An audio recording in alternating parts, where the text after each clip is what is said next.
Amis de la masse, bonjour et bienvenue dans cette nouvelle édition de la Chronique du Doc. Le sujet d'aujourd'hui, ce sera le coronavirus. Tout le monde ne parle que de ça et je pense qu'il y a de quoi s'inquiéter en effet. Je porte un masque, enfin c'est pas un masque parce que j'en ai pas, il y en a plus, c'est une rupture de stock, tout le monde se jette dessus parce que j'ai mangé chinois il y a à peu près 3 semaines et que je voudrais pas vous contaminer à travers la caméra parce que je pense que le virus peut se transmettre à travers mes postillons qui vont aller directement sur la caméra et qui devraient peut-être passer à travers la fibre optique, internet et arriver jusqu'à votre PC. C'est parti, aujourd'hui on va parler coronavirus.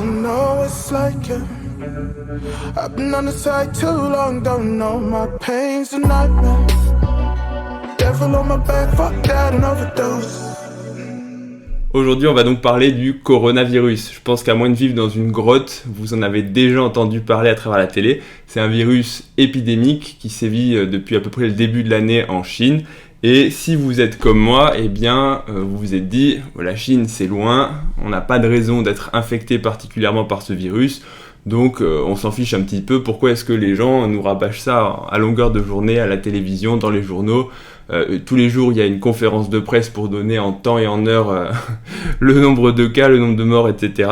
Et finalement je suis un peu comme vous, mais là je me dis ça doit se rapprocher parce que je regarde les salons et je vois que notamment le FIBO a été annulé à cause du coronavirus pour des raisons de sécurité. Et donc je me dis mince, là la précédente vidéo je leur ai proposé de gagner des places pour le salon, mais si ça se trouve, si l'épidémie continue de s'accentuer et qu'en France on rentre dans la dernière phase du plan épidémique, en gros l'épidémie elle est avérée, eh bien il y aura des mesures de protection, de restriction et possiblement des mesures, on va dire pas un couvre-feu, mais en gros les gens vont être confinés chez eux et il faudra éviter tout rassemblement, toute situation, on va dire, où les gens peuvent se transmettre le virus entre eux. Et donc là, en tant que personne pratiquant la musculation, eh bien ça va m'ennuyer, je pense, autant que vous. C'est pas tellement le fait de pas pouvoir sortir, ça à la limite c'est pas très grave parce que sortir pour aller travailler, voilà, si je reste chez moi, on va dire que c'est aussi bien. Mais par contre, je pourrais plus aller à la salle de sport. Et le salon du fitness, dommage, j'étais content de pouvoir échanger avec vous, vous rencontrer, etc. Donc on va parler aujourd'hui coronavirus. En gros, on va faire un résumé. Qu'est-ce que le coronavirus ? Comment est-ce que le coronavirus se transmet ? Quels sont les symptômes et comment fait-on le diagnostic ? Quelles sont les mesures de prévention ? Et enfin, une petite partie, on va dire, bêtisier, la foire aux questions, pour voir un petit peu les bêtises qui peuvent circuler là-dessus. Et donc, c'est parti. Premièrement, qu'est-ce que le coronavirus ? Alors, le coronavirus, premièrement, c'est un virus. Et si on veut résumer, il y a 3 types d'agents pathogènes, donc d'agents infectieux, alors 4 si on considère les prions pour la maladie de la vache folle, mais on va exclure celui-là. Le premier, c'est les bactéries. Donc les bactéries, en gros, ce sont des micro-organismes qui sont plus ou moins méchants selon leur type. Il y a des bactéries qui vivent sur notre peau, c'est normal, elles font partie entre guillemets de nous, elles vivent en osmose avec nous, dans notre tube digestif, sur la peau, bref, des bactéries, il y en a partout. Certaines ont un pouvoir, on va dire, pathogène, un pouvoir de nuire, et donc il y a certaines bactéries qui sont méchantes, et si on les rencontre, on peut s'infecter. Donc les bactéries, encore une fois, elles font partie, on va dire, du monde, et elles nous entourent, et elles ne sont pas forcément méchantes. Certaines sont méchantes, d'autres non, globalement, ça dépend un petit peu du type de bactéries et de la quantité. Les virus, c'est différent, ce sont des organismes qui ne sont pas à proprement parler, on va dire, vivants, dans le sens où c'est pas des cellules, ce sont vraiment des organismes à part entière, qui vont au contraire s'intégrer dans nos cellules et venir nous contaminer. Donc les virus, on peut les retrouver dans le monde extérieur puisqu'ils se transmettent entre les personnes, entre les animaux. Certains virus aussi peuvent atteindre les plantes, mais les virus, on va dire qu'on n'en trouve pas théoriquement sur la surface de la peau, dans le tube digestif. Un virus, quand il est rencontré chez l'homme ou chez l'animal, il est toujours méchant. Donc le coronavirus dont on va parler aujourd'hui, ça fait partie des virus. La troisième partie d'agents pathogènes, ce sont les champignons, en gros les organismes responsables des mycoses. Donc voilà les 3 catégories. Donc aujourd'hui, on va s'intéresser au coronavirus. Alors le coronavirus, c'est un terme générique puisque le coronavirus n'est pas vraiment nouveau. Le coronavirus, c'est une famille de virus. Il s'appelle corona parce que le corona, c'est un mot latin qui veut dire couronne. Il a une forme de, en gros, couronne puisque c'est une capsule, une boule, avec autour une couronne. Vous mettrez la photo à côté. Donc le coronavirus, il existe depuis très longtemps et on le connaît déjà puisqu'il est déjà responsable depuis un certain moment de rhumes, donc d'affections qui sont moins graves.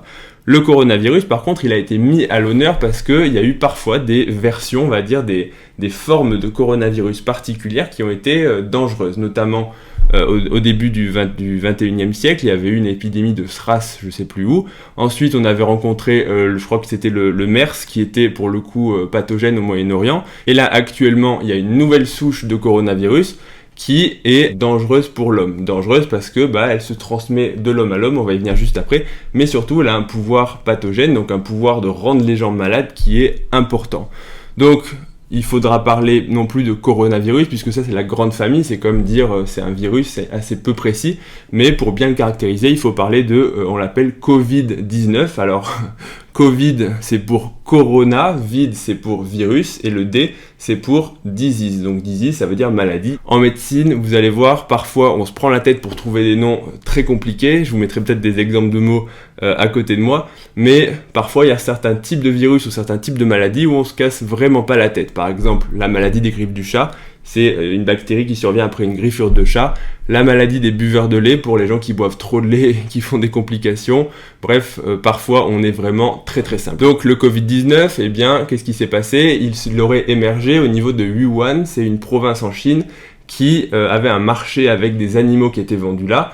Et les premiers cas ont été identifiés dans cette région-là. Ils ont tous pu être rattachés au niveau de ce marché aux animaux. Donc comment ça se passe quand il y a une épidémie ? Eh bien il faut qu'il y ait une personne qui, en général un médecin, mais pas forcément, une personne, on va dire un professionnel de santé, qui se dise voilà, il y a des cas. C'est une maladie qu'on ne connaît pas forcément. En gros, on n'arrive pas à identifier le virus en cause de l'affection qu'ils ont.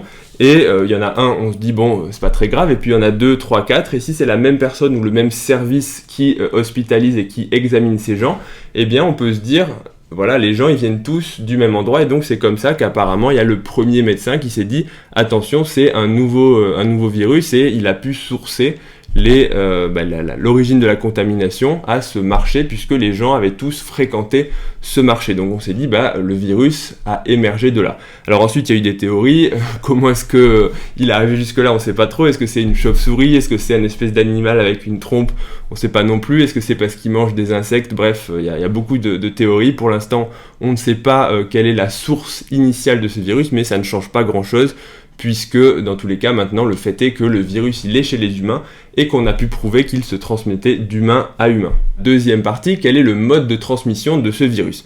Alors, donc les virus peuvent se transmettre de différentes façons. Le premier type de transmission, c'est la transmission par l'intermédiaire du sang et des liquides biologiques, par exemple le sperme, les sécrétions séminales, les larmes, ou d'autres liquides, par exemple du liquide d'acide, de l'épanchement, bref, des liquides biologiques, de l'urine, pourquoi pas. Et ce type d'affection, donc il y a du virus qui est émis dans les sécrétions, sang, salive, etc. Et si un autre individu est en contact avec le sang ou le liquide contaminé, eh bien, il peut être infecté. Alors ça sous-entend que le virus pénètre dans le sang de l'hôte, par exemple par le biais des muqueuses ou par le biais d'une plaie au niveau par exemple de la main. Donc là, si ma main elle est intacte et que je mets la main dans du sang, théoriquement il n'est pas censé passer de virus à travers ma main, puisque ma main elle est intacte parce que ma peau elle n'a pas de lésion. Si par contre j'ai une grosse coupure au niveau de la main et que je mets ma main dans le sang de quelqu'un d'autre, eh bien potentiellement les virus vont pouvoir passer. Ça c'est notamment le cas de la transmission par exemple de l'hépatite B, l'hépatite C ou encore le virus du VIH, donc le sida. Autre type de transmission, c'est sexuel. Alors là encore, c'est par les sécrétions biologiques. Et cette transmission sexuelle, elle sous-entend là aussi qu'il y a contact avec des muqueuses, puisque les muqueuses sont poreuses et le virus peut passer. Autre type de transmission maintenant pour toutes les maladies respiratoires, notamment la grippe, les rhumes, etc. et dont le coronavirus, le Covid-19, c'est la transmission par l'intermédiaire de tout ce qui va être sécrétion respiratoire. Éternuement, toux, salive, postillon, tout ce qui va en fait provenir des voies aériennes respiratoires qui vont contenir le virus. Et donc, qu'est-ce qui va se passer ? En parlant, en éternuant, alors crachant éventuellement pour les Chinois, puisque c'est un peuple qui crache par terre beaucoup, ce qu'on fait pas en France, donc encore une fois différentes pratiques, différentes coutumes. En tout cas, le virus va ensuite atterrir par X ou Y raison sur le visage et les voies respiratoires d'autres personnes. Alors là encore, soit c'est de la transmission directe, soit c'est par exemple une personne de façon un peu plus indirecte, une personne qui va éternuer ou se moucher, hop, il va y avoir des sécrétions au niveau de sa main, elle va toucher quelque chose ou elle va serrer la main de quelqu'un d'autre, il va y avoir des sécrétions sur la main, et par exemple si moi j'ai touché des sécrétions et que je me mets la main au visage ou que je me gratte le nez, eh bien le virus va pouvoir passer. Donc dans le cadre du Covid-19, c'est une transmission par l'intermédiaire là aussi des gouttelettes et de l'air, en gros des sécrétions respiratoires. Donc on va voir ça dans les mesures de protection, mais en gros voilà comment le virus se transmet de personne en personne. C'est à la fois par le biais donc de la parole, des éternuements, de la toux, et également par l'intermédiaire des surfaces qui peuvent être contaminées parce que, encore une fois, le virus peut être présent dessus. Pour le mode de transmission, il y a plusieurs choses qu'il est important de préciser, c'est que ça dépend des caractéristiques du virus. Tous les virus n'ont pas le même pouvoir épidémique, le même pouvoir de contagion, et ça dépend de plusieurs facteurs. Premièrement, c'est la quantité de virus qu'il faut pour pouvoir infecter quelqu'un. Et là encore, tous les virus ne sont pas égaux. Pour certains virus, une faible quantité de virus va avoir de grandes chances d'infecter quelqu'un, alors que pour d'autres, il faudra une grande quantité de virus pour pouvoir provoquer la maladie. Et là encore, c'est différent selon les virus. La deuxième chose, c'est la survie du virus dans le monde extérieur. Par exemple, pour être très clair, si je crache et que je mets plein de virus sur cette table, là, il n'y a personne, donc il y a peu de chances, on va dire, que le temps que quelqu'un arrive, vienne mettre sa main ici et puis se tartine le visage avec mon crachat, on va dire, ne me demandez pas pourquoi j'ai dit ça n'a aucun sens, mais on va dire qu'il y a peu de chances, si le virus n'est pas très résistant à l'air, qu'il puisse contaminer quelqu'un. Donc là encore, le temps dans lequel le virus peut survivre dans le monde extérieur va faire fortement varier le risque épidémique. Et il y a des virus qui sont très faibles, c'est-à-dire que dès qu'ils sortent du corps, qu'ils sortent des sécrétions, eh bien ils meurent. C'est par exemple le cas du virus du VIH. Donc encore une fois, les gens ils se disent, est-ce que je peux attraper le sida en touchant, si ma quéquette elle touche la cuvette des toilettes publiques? La réponse c'est non, parce que c'est un virus qui en gros survit même pas 1 minute dans le monde extérieur. Donc sauf si tu es passé 1 seconde après la précédente ou que tu as fait pipi croisé, bref, tu n'as aucune chance. Alors que pour d'autres virus, notamment les virus des hépatites, le virus peut survivre plusieurs semaines dans le milieu extérieur. Donc ça veut dire que si tu mets du sang souillé sur une poignée de main, sur une poignée de porte, et qu'une autre personne vient et attrape la poignée, même 1 semaine ou 2 semaines après, le virus est toujours présent, il est toujours vivant, et donc il y a toujours un risque d'infecter quelqu'un. Donc ça c'est le deuxième point qui va faire que les différents virus n'ont pas les mêmes pouvoirs d'infection. Ensuite, troisièmement, ça dépend donc là aussi du système immunitaire de l'hôte et de la faculté qu'on a à répondre à l'infection, et certains virus ne vont finalement pas avoir un grand pouvoir d'infection, alors soit parce qu'on s'est vacciné, ce qui est encore une fois une des mesures de prévention phare de nombreuses maladies qui ont été éradiquées. Alors on ne se lancera pas dans le sujet anti-vaccin, pro-vaccin, etc.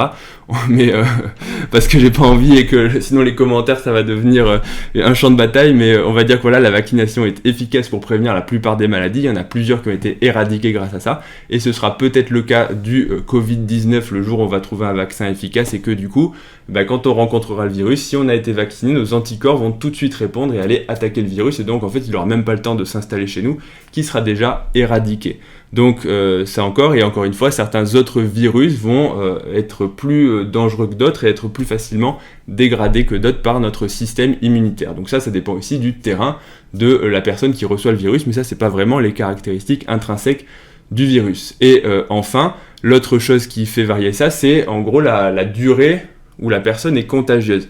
Par exemple, il y a des virus qui ont une faible fenêtre de contagion. Par exemple, une personne malade ne va excréter le virus que quand il est, par exemple, au maximum de ses symptômes.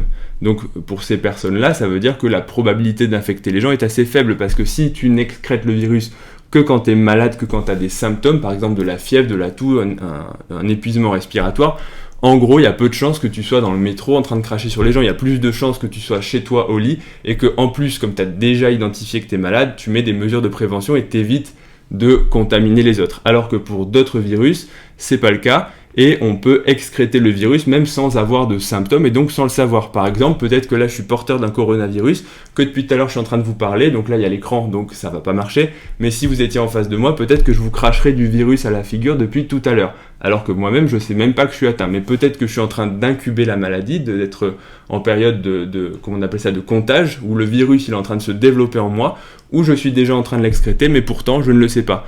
Donc là, si je vais dans le métro et que je commence à tousser, ou alors juste je parle aux gens et que je les contamine, eh bien le risque il est fort parce qu'encore une fois, j'ai pas idée que je suis contagieux et pourtant je vais me balader, je vais aller travailler, je vais infecter les patients, bref.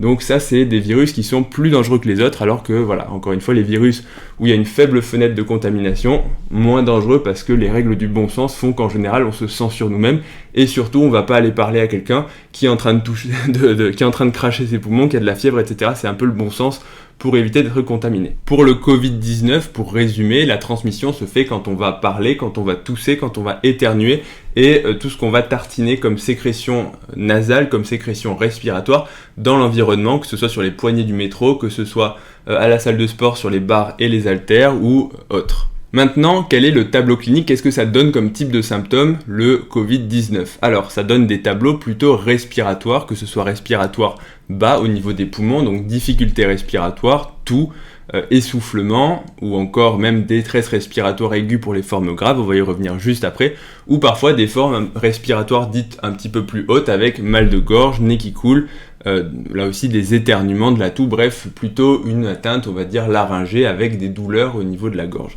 Et l'autre symptôme des infections classiques, c'est de la fièvre et le fameux syndrome pseudo-grippal, donc qui est à peu près commun à toutes les infections virales. C'est des douleurs musculaires, une fatigue et en gros des courbatures, des douleurs articulaires, en tout cas une espèce de malfouteuse, un état où on se dit oh là là j'ai pas envie de sortir de mon lit, je suis tout cassé, je suis courbaturé.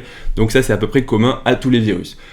Le Covid-19, quelle est sa particularité et pourquoi est-ce qu'on en fait tout un foin? Parce qu'il y en a pas mal qui le disent et ils ont raison, c'est que la grippe, ça tue aussi des gens. La grippe, pour l'instant en France, il y en a beaucoup plus que du coronavirus et du Covid-19. Et pourtant, tout le monde se dit, oh les vaccins, c'est ça qui tue les gens. Le vaccin, c'est un complot. La grippe, moi, je suis pas à risque, etc. Alors qu'au final, la grippe, ça tue beaucoup de gens tous les ans. Ça tue environ 10 000 personnes.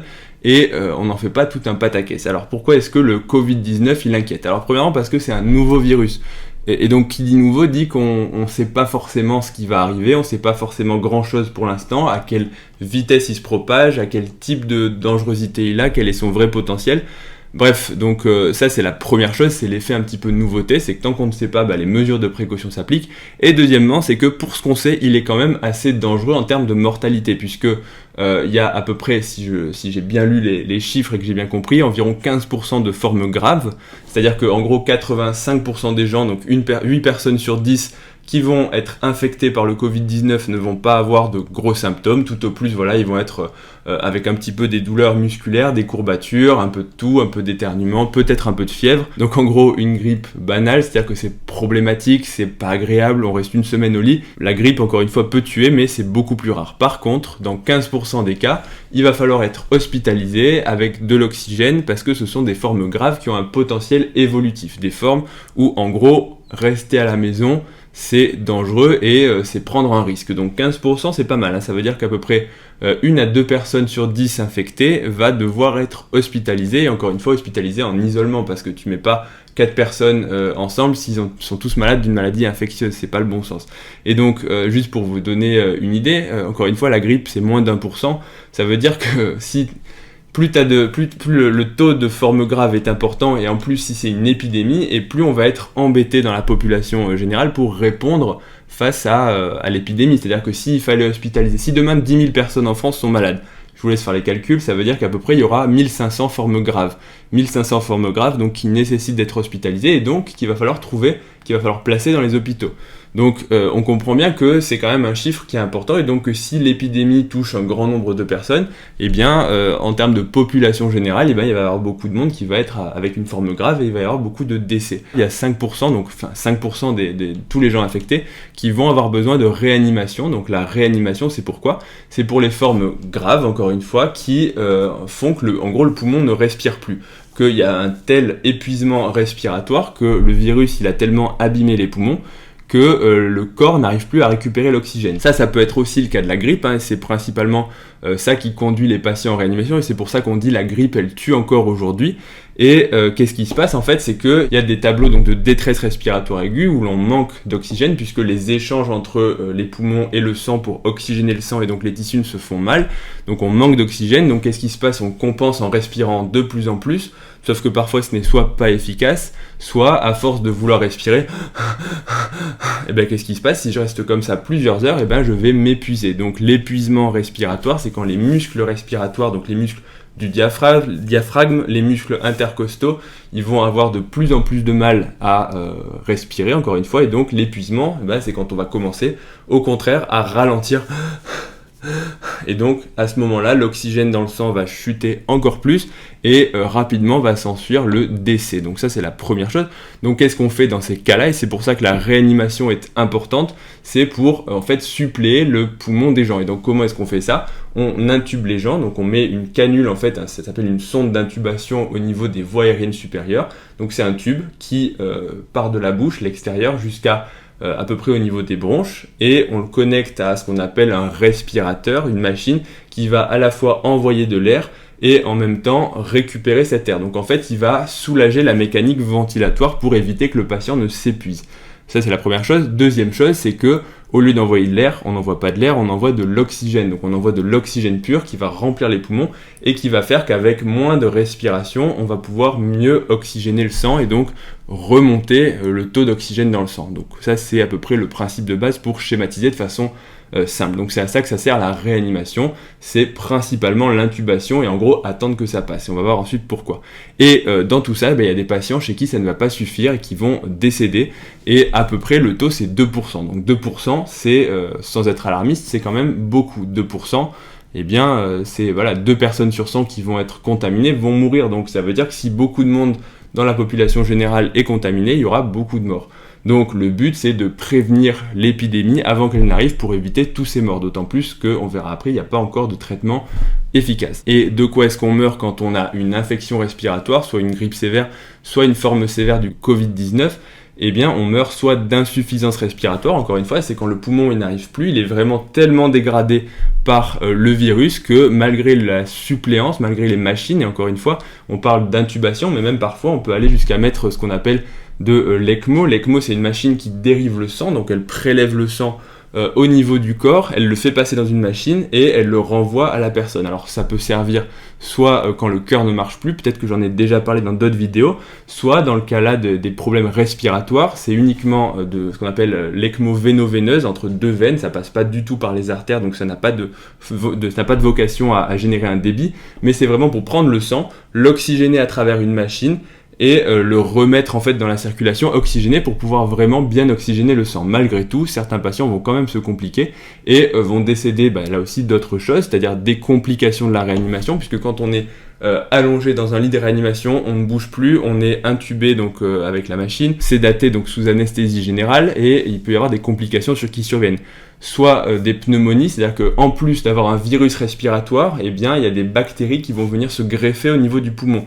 Et donc ça va donner des complications infectieuses beaucoup plus sévères qui peuvent être traitées, mais parfois quand le patient est déjà fragilisé par la maladie virale, eh bien ces complications bactériennes peuvent être très, on va dire, délétères et peuvent être parfois mortelles. La bactérie passe dans le sang, ça fait un choc septique et on meurt en fait de toxines et d'un état inflammatoire important et en gros on ne peut pas faire grand chose. Autre chose après c'est toutes les autres complications, les patients qu'on n'arrivera jamais à extuber, donc à enlever de la machine parce que leur poumon ne va pas récupérer, les complications de l'alitement, les thromboses, etc. Bon là on rentre dans un cours de médecine, c'est moins intéressant, mais en gros il faut savoir que c'est pas quelque chose d'anodin. Et l'autre chose aussi, c'est que bien sûr, la dangerosité du virus n'est pas la même selon qui attrape le virus.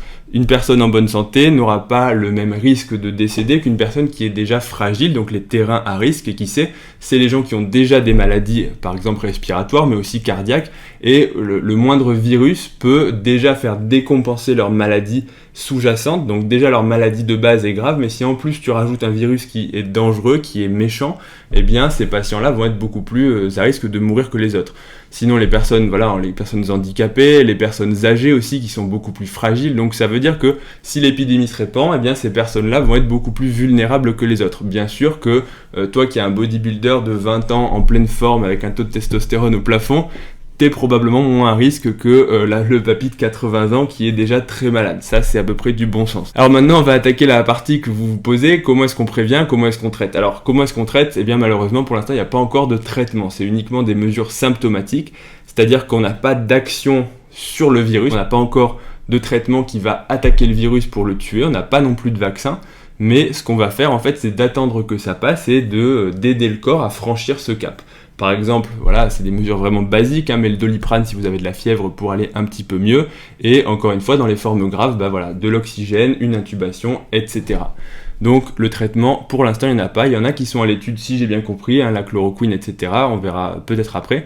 Donc en l'absence de traitement, c'est bien important de comprendre qu'il faut prévenir et que sans être encore une fois alarmiste et se balader dans des sacs poubelles pour être totalement hermétique, il faut essayer d'adopter des mesures de bon sens pour éviter à la fois de soi-même se faire contaminer, mais aussi de contaminer les autres si jamais on est porteur. Parce qu'encore une fois, on a vu qu'on pouvait être porteur, excréter le virus et même sans avoir forcément notion d'être soi-même porteur. Donc ça veut dire qu'il faut éviter toutes les mesures où le virus va passer de personne à personne. Ça veut dire quoi? Ça veut dire l'hygiène des mains, se laver les mains régulièrement. Donc là encore, on peut le faire soit au savon, soit à la solution hydroalcoolique, donc les petits gels d'alcool qui ont pour le coup une action antivirale très efficace. On les met, on laisse sécher et en fait c'est l'alcool qui va, alors c'est de l'alcool plus d'autres produits, mais c'est l'alcool qui va vraiment tuer les bactéries. Si vous éternuez, alors c'est les recommandations, moi j'invente rien, c'est d'éternuer dans son coude. Parce que si tu éternues dans ton coude, au lieu de sur ta main, tu vas éviter de disséminer ton crachat et ta salive un petit peu partout dans l'environnement pour qu'ensuite d'autres personnes viennent s'essuyer avec, voilà, sauf si t'as envie de faire ça, mais c'est pas très cool. Autre chose là aussi, le port du masque, est-ce que le masque ça marche? Alors oui, ça marche, mais pas n'importe quel masque. Il y a deux types de masques, le premier c'est le masque chirurgical. Il est principalement fait pour protéger les autres quand soi-même on a des symptômes. Et pourquoi? Parce qu'il est ouvert sur les côtés, il n'est pas totalement hermétique, mais ça veut juste dire que quand vous allez tousser, quand vous allez éternuer ou quand vous allez parler, les microbes, les virus ne vont pas pouvoir passer parce qu'ils vont être bloqués. Et même si sur les côtés c'est un petit peu ouvert, c'est pas grave parce que encore une fois le virus il vole pas, il va pas faire ouh salut. Non, il passe en fait directement. Là il passe parce que je suis en train de parler et que quand je parle, je prononce fort les trucs, les consonnes, je parle et en même temps que je parle, je vous postillonne dessus. Voilà pourquoi le virus y passe. Donc portez ce type de masque si vous avez des symptômes. Si par contre vous voulez éviter d'être contaminé, il faut porter les masques qu'on appelle en canard les masques FFP2 qui pour le coup sont vraiment totalement hermétiques. C'est-à-dire que ils sont aussi beaucoup plus inconfortables et pour le coup, même à l'hôpital quand il faut les mettre, c'est vraiment problématique parce que ça tient chaud et t'as vraiment l'impression d'étouffer dedans. Donc ceux-là ne peuvent, on va dire, pas être portés et c'est pour l'instant pas recommandé de les porter de façon systématique. Mais peut-être qu'on va y venir, hein, mais en tout cas pour l'instant c'est pas la peine. Mais par contre ceux-là pour le coup sont totalement hermétiques, donc ne laissent pas rentrer les bactéries. Là encore, évitez de mettre vos mains un peu partout. La poignée de main aussi, se serrer la main, pour le coup c'est vrai que c'est un peu dommage de mettre une crampe à quelqu'un, mais peut-être qu'il va falloir en arriver là. Et c'est les recommandations qui sont en train d'être faites, c'est de ne plus se dire bonjour en se serrant la main. La bise non plus, parce que vous comprenez pourquoi. Mais du coup c'est peut-être une bonne occasion de ne plus se serrer la main le temps que l'épidémie passe et que le taux d'infection diminue et qu'on ait peut-être un traitement, un vaccin, bref, que l'épidémie soit endiguée. Donc pour l'instant, et pour ceux que j'espère on verra au salon du fitness, s'il y a moyen que je vous serre pas la main, c'est pas parce que je vous aime pas, c'est juste parce que j'ai pas envie que vous me crachiez votre salive et que ensuite vous me contaminiez, surtout si vous revenez de Chine et que vous avez de la fièvre et que vous avez perdu beaucoup de masse parce que ça veut peut-être dire que vous êtes infecté. Donc évitez de vous serrer la main.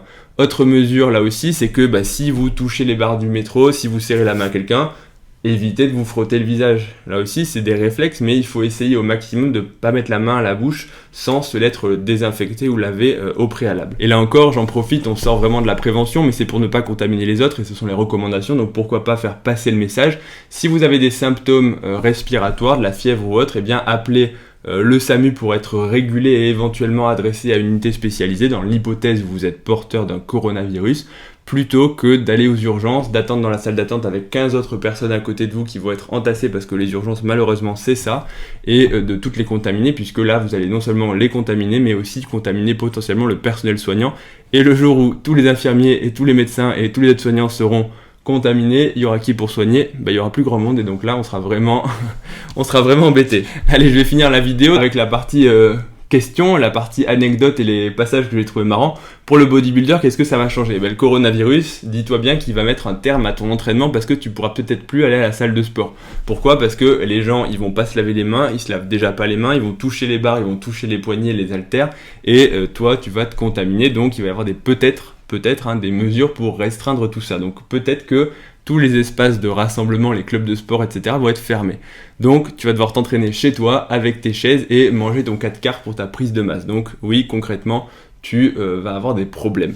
L'autre chose que tu peux faire, c'est le training mask, le masque d'entraînement, celui qui te fait ressembler à Dark Vador, là où celui qui a le... Bref, je sais plus comment il s'appelle, où tu respires...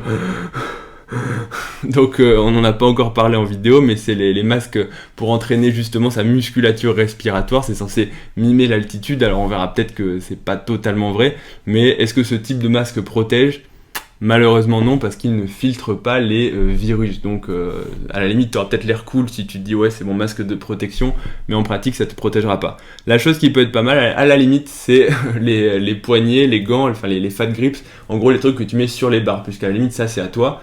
Tu le mets dessus et donc tu ne touches pas la même poignée que les autres personnes. Donc à la limite ce serait peut-être la chose la plus utile à faire, encore que je ne sais pas. Et l'autre chose c'est la magnésie, pour ceux qui se mettent de la magnésie dessus liquide, il y a de l'alcool dedans, donc peut-être, et je dis bien peut-être, mais en fait c'est plutôt une blague pour pas que les gens prennent ça au sérieux. Non ça marche pas, mais l'alcool a peut-être une petite action bactéricide et viricide sur le coronavirus. Autre chose aussi, c'est que en fait en cherchant un petit peu, je vois les questions qui sont relayées par les réseaux sociaux, et là je me dis mais en fait c'est pas possible quoi. Et donc dans les mythes, eh bien il y a des gens quand même qui ont fait circuler comme une vérité que l'urine d'enfant pouvait arriver à guérir le coronavirus. Alors je sais pas à quel moment. Alors ce qui est drôle en fait, c'est que le mec qui a inventé cette rumeur et qui s'est dit ouais on va faire croire aux gens que boire la pisse de son gamin, et ben ça va marcher. Alors soit on se baigne dedans, soit on la boit, ça va marcher pour lutter contre le coronavirus. Et il doit être en train de rire quand il voit que la chose est reprise, parce que à quel moment tu te dis que l'urine des enfants va avoir des vertus antiseptiques? Je sais pas très bien, mais voilà, c'est les grands mystères des partages. Il y a des choses complètement bêtes qui sont partagées et les gens te les partagent. Et alors, tu as 3, 4, 5 millions de partages et tu te dis, mais à quel moment il y a 5 millions de personnes qui ont pu partager ce genre de conneries? Je ne sais pas. Et je me pose toujours la question, mais au final, on va dire, plus rien ne m'étonne parce que ça fait combien de temps qu'Internet existe et combien de temps qu'on voit ça? Je sais pas trop. Autre chose, c'est la cocaïne. Non, la cocaïne, ça me paraît évident, mais non, la cocaïne n'aide pas à lutter contre le coronavirus. Donc, non, c'est pas une bonne excuse pour faire votre ail de coq. Désolé. Autre chose aussi, est-ce que si vous avez commandé un colis en provenance de Chine, non, parce que le colis met du temps à arriver, le virus ne survit quand même pas assez longtemps, et encore une fois, il faudrait quand même être sacrément mal intentionné pour qu'un mec ait crachouillé sur ton colis et que le virus soit pas mort, qu'il arrive jusqu'ici et que toi tu mettes tes mains. Bon, en gros, le risque, il est quasiment nul. Autre chose, pareil, est-ce que si je mange chinois, je peux attraper le coronavirus? Alors, a priori, si c'est juste manger chinois, non, parce qu'il n'y a aucune raison déjà que la nourriture vienne de Chine. Je pense que les restaurants chinois à Paris, je suis pas sûr qu'ils importent leur bouffe de Chine. Donc déjà, il faudrait que la nourriture vienne de Chine, vienne du marché là où il y a eu les infections. Donc là encore, t'es à peu près serein. Si par contre, le mec qui te sert, il est chinois et qu'il revient de sa famille à Wuhan il y a 2 semaines et qu'il a de la fièvre et qu'il arrête pas de tousser sur toi pendant que tu manges, là peut-être, mais c'est tout. Donc tu peux manger chinois, il n'y a pas de problème. Et autre truc, alors la javel, il y en a qui disent ouais la javel ça marche contre le coronavirus. Ouais c'est cool, sauf que la javel c'est fait pour désinfecter les surfaces. Tu vas pas te tartiner le corps et le visage, ou tu vas pas boire de la javel pour te désinfecter les voies aériennes supérieures, à un moment. Donc ne buvez pas de l'eau de javel. Non mais on dit ça, mais il y a quand même des gens qui posent la question, c'est-à-dire qu'à un moment tu te dis les gens ils veulent se tuer quoi. Bon, on a fait le tour sur le coronavirus, j'espère que l'épidémie va être endiguée et que je vous verrai au salon, mais si jamais le salon du fitness est annulé ou reporté, j'en serai très triste. À la prochaine, vous pouvez me retrouver sur Instagram, poser des questions pour les autres chroniques ou autres, n'hésitez pas à réagir en commentaire, pouce bleu, etc. Et je vous dis à bientôt pour la prochaine vidéo, salut.